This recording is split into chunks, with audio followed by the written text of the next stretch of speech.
പണ്ടമ്മ വിഷമിക്കണ്ട. ഈ വെള്ളത്തിന്റെ കാര്യം മൊത്തത്തിൽ എല്ലായിടത്തും ഒരു പരാതി ഉണ്ട്. അപ്പൊ അത് ഞങ്ങൾ ഈ പഞ്ചായത്തിലെ പ്രസിഡന്റ് ഞങ്ങൾ എല്ലാവരും കൂടിയിട്ട് ഒരു അടിയന്തര യോഗം കൂടിയിട്ട് ഒരു തീരുമാനം എടുക്കാം. യോഗം കൂടിയ വെള്ളം വരുമെങ്കിൽ ഇന്ന് തന്നെ അങ്ങോട്ട് പോയിക്കാം. അല്ല മണ്ടമ്മ, അത് അങ്ങനെ പെട്ടെന്നൊരു തീരുമാനം എടുക്കാൻ പറ്റില്ല. ഇപ്പൊ ഇലക്ഷൻ വരാൻ പോവാണല്ലോ. പെരുമാറ്റച്ചട്ടം നിലവിൽ നിൽക്കൊണ്ട് പെട്ടെന്നൊരു വാഗ്ദാനം നടത്തിയിട്ട് നമുക്ക് നിറവേറ്റാൻ പറ്റില്ല. അപ്പൊ നമുക്ക് അത് മീറ്റിംഗിൽ വെച്ചിട്ട് ഇലക്ഷൻ കഴിഞ്ഞ ഒരു തീരുമാനത്തിലെത്താം. അപ്പൊ ഈ ഇലക്ഷൻ കഴിയണ വരെ വെള്ളമില്ലാണ്ട് ഇവിടെ കിടക്കണം അല്ലേ? അല്ല അത് വേണ്ട, എന്തായാലും ഞങ്ങളൊന്ന് മീറ്റിംഗ് കൂടട്ടെ, അപ്പൊ ഒരു തീരുമാനം എടുക്കാം കേട്ടോ. എന്നാ ശരി. ഓരോ കള്ളത്തരങ്ങളായിട്ട് ഓരോ ജാതി ഇറങ്ങിക്ക. ഇനിയിപ്പോ ഇലക്ഷൻ കഴിയണ വരെ വെള്ളം പ്രതീക്ഷിക്കണ്ട. അതാണ്.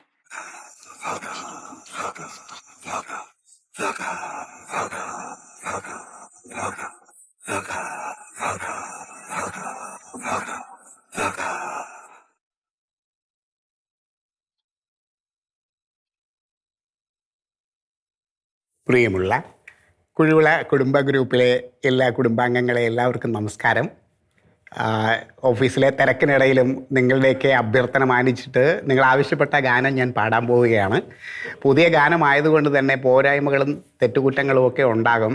സദയം ക്ഷമിച്ചുകൊണ്ട് എൻ്റെ ഈ ഗാനം കേൾക്കുക. അങ്ങനെ എന്തെങ്കിലും പോരായ്മകളും തെറ്റുകുറ്റങ്ങളും ഉണ്ടെങ്കിൽ ഞാൻ വീണ്ടും ഒന്നുകൂടെ അതെല്ലാം കറക്റ്റ് ചെയ്ത് ആലപിക്കുന്നതാണ്.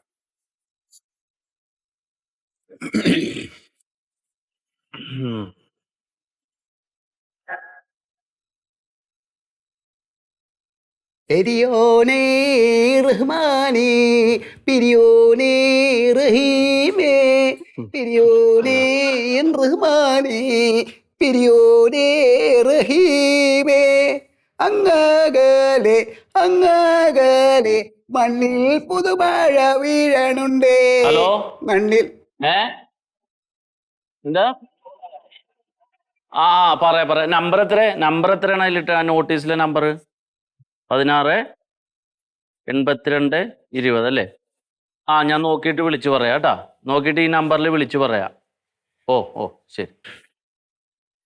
എൻ്റെ പ്യാരിജാത, ഒരു ഫോൺ നമ്പർ എഴുതിയെടുക്കുമ്പോഴല്ല പാട്ട് പാടണത് കേട്ടോ. അതിന് ഇച്ചിരി പണിയുണ്ട്, അത് സാഹസമാണത്. ഇത് ഞാൻ ഈ പാട്ട് പാടി കഴിഞ്ഞിട്ട് അത് ചെയ്താൽ പോരെ? ഇത് കുടുംബ ഗ്രൂപ്പിൽ ഇട്ടോണ്ടിരിക്കുകയല്ലേ ഞാൻ. സാറേ ഇത് മറ്റേ കുടിശ്ശിക അദാലത്തുള്ളവരെ നോട്ടീസുകാർ വിളിക്കണം. എത്ര രൂപ അടക്കണം? കുടിശ്ശിക ഇപ്പൊ ഈ പാട്ട് കുടിശ്ശികയായിട്ട് ഇപ്പോൾ ഒരാഴ്ചയായി. കുടുംബ ഗ്രൂപ്പിൽ പരാതി കാരണമാണ് ഞാനിത് ഇപ്പൊ ഇതിനിടയിൽ നിന്ന് പാടുന്നത്. അപ്പൊ അതിൻ്റെ ഇടയ്ക്ക് ഇരുന്നിട്ട് നിങ്ങൾ ഈ ഫോൺ ഒന്ന് നിശബ്ദമാക്കി വേ. സാറേ ഭയങ്കര ബോറാണ്. ഒന്നുകൂടി ഒന്ന് കറക്റ്റ് ആക്കിയിട്ട് വിട്ടയച്ചാൽ മതി. ചിലപ്പോൾ സാറിന്റെ കുടുംബക്കാരായോണ്ട് പറയാത്തായിരിക്കുള്ളൂ. സഹിക്കാനൊക്കെ ഉള്ളത് അത് വെട്ടില്ല ഞാൻ. അതിൻ്റെ ഇടയ്ക്ക് അല്ലേ ഫോണ് സംസാരിച്ചത്. പുതിയ പാട്ടല്ലേ, അപ്പൊ അത് പാടിയൊക്കെ പഠിക്കാം. അത് ഒരുമാതിരി ഇച്ചിരി അങ്ങോട്ടും ഇങ്ങോട്ടൊക്കെ ഉള്ളൊരു സംഭവങ്ങളൊക്കെ ഉള്ള പാട്ടാ. കുറച്ച് സമയമൊന്നും ഉണ്ടാതിരിക്കും. ഒരു പണി ചെയ്ത് തീർത്തോട്ടെ, ഒന്ന് പാടിക്കോട്ടെ.